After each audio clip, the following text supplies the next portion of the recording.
Hey guys, today I'm going to tell you about top 4 best privacy apps for Android.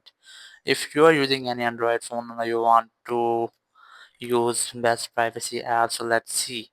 You just have to open Play Store and here you just have to search for an app. The first app is Clock Wallet Lock. You just have to search for this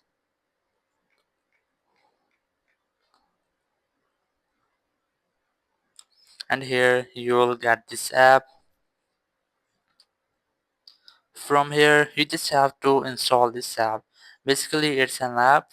When you open the app, it will looks like a clock, and when you enter the lock, it will become your private folder.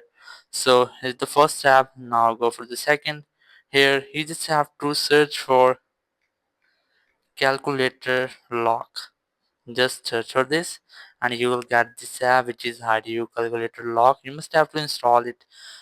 You can easily use it just like an calculator, and you can use it to hide your photos, videos, apps, and private browsings, much more.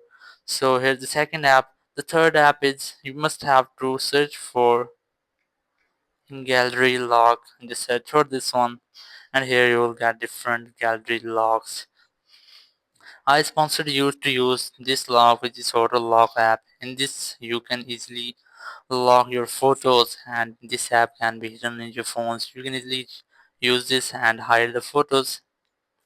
And here the fourth app is Photo Wallet. This is another gallery log. You can easily hide your photos, videos, and apps using this app. So these are some best privacy apps for Android which you can easily use for most privacy. Thank you very much for watching the video. Until next video, bye bye.